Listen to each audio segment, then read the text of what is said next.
warahmatullahi wabarakatuh. Alhamdulillahillazi an'amana binikmatil iman wal islam wa nusalli wa nusallimu ala khairil anam Sayyidina Muhammadin wa ala alihi wa sahbihi ajma'in. Amma ba'du. Rabbi syrah li sadri wa yassir li amri wa hlul 'uqdatam min lisani yafqahu qawli. Pertama-tama, mari kita panjatkan puji syukur kita kepada Allah yang Maha Ghafur, yang nikmatnya takkan pernah bisa diukur walaupun oleh para insinyur. Salawat serta salam tak lupa kita curahkan kepada baginda besar kita, yakni Habibana wa Nabiyana wa Maulana Muhammad sallallahu alaihi wasallam, kepada para keluarganya, sahabatnya, tabi'in-tabi'atnya, serta semoga sampai pada kita selaku umatnya. Amin ya Rabbal Alamin. Teman-teman semua, izinkan saya Hafizah Ghazani dari kelas 11 MIPA 4 untuk menyampaikan kultum yang berjudul Upaya dan Doa. Kita sering mendengar istilah atau ungkapan manusia berusaha, Tuhan yang menentukan. Istilah atau ungkapan tersebut menunjukkan bahwa segala jerih payah yang telah dilakukan terkadang mengalami kendala atau kesulitan, sehingga tak jarang berakibat stres. Lalu dengan banyak berdoa, maka insya Allah pikiran menjadi tenang dan jernih. Pikiran yang jernih itu mampu menghasilkan solusi atas kendala atau kesulitan tersebut. Teman-teman, seorang dokter yang berusaha mengobati pasiennya biasanya akan meminta kepada pasien atau keluarganya agar tetap berdoa memohon kesembuhan dari Allah. Dokter hanya berusaha. Permintaan dokter agar tetap berdoa melahirkan suatu keyakinan bahwa Allah lah yang menentukan kesembuhan. Meminta atau memohon kepada Allah itu perlu. Bahkan tanpa diminta pun, Allah selalu memberikan segala kebutuhan kita. Ketika kita meninggalkan doa, sebenarnya kita tengah bersikap sombong, merasa mampu, memiliki kekuatan dan keyakinan akan keberhasilan atas apa yang akan kita lakukan. Padahal, setiap kali melakukan suatu aktivitas dan mencoba menghadapinya dengan hanya mengendalikan kekuatan diri, melupakan kehadiran Allah, kita hanya akan mendapatkan kesulitan dan penderitaan. Sementara kekuatan, kemenangan, keberkahan, dan keberhasilan kita peroleh manakala melibatkan Allah dalam segala aktivitas kita. Teman-teman, terkadang kita merasa kecewa saat apa yang kita inginkan tidak cepat terkabulkan.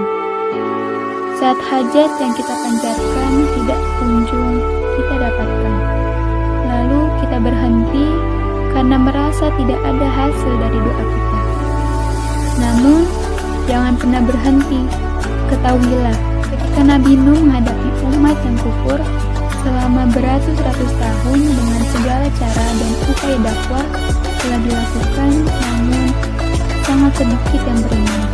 Maka yang dicari pertama kali oleh Nabi Nuh adalah doa. Ketika Nabi Musa terjebak di antara Laut Merah yang membentang luas dengan pasukan tentara Fir'aun, yang dilakukan pertama kali oleh Nabi Musa adalah doa. Ketika Nabi Ayub ditimpa penyakit yang belum pernah menimpa satu orang pun selama bertahun-tahun, yang pertama kali dilakukan secara terus-menerus oleh Nabi Ayub adalah doa. Ketika Nabi Yakub kehilangan Nabi Yusuf, beliau dilanda kesedihan dan depresi yang tiada tara selama bertahun-tahun. Maka yang pertama kali dilakukan secara terus-menerus oleh Nabi Yakub adalah doa. Ketika Nabi Zakaria selama berpuluh-puluh tahun, bahkan sampai beliau menua, belum dikaruniai orang anak, hal pertama yang beliau lakukan secara terus-menerus adalah doa. Ketika Rasulullah Shallallahu Alaihi Wasallam menginginkan agar seluruh umatnya masuk surga, maka hal pertama yang dilakukan secara terus-menerus oleh beliau sampai akhir hayatnya adalah doa.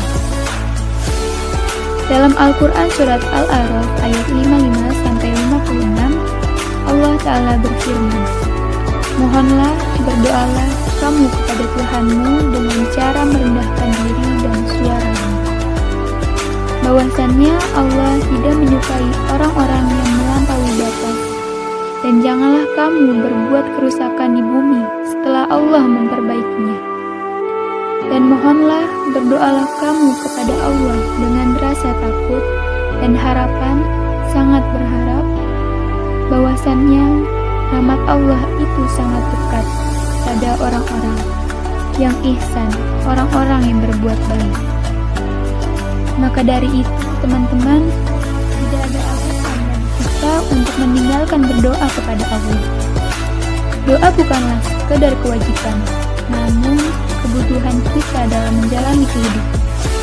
Kekuatan dan keberhasilan kita dalam melakukan aktivitas apapun tak bisa dilepaskan dari pertolongan dan petunjuk dari-Nya.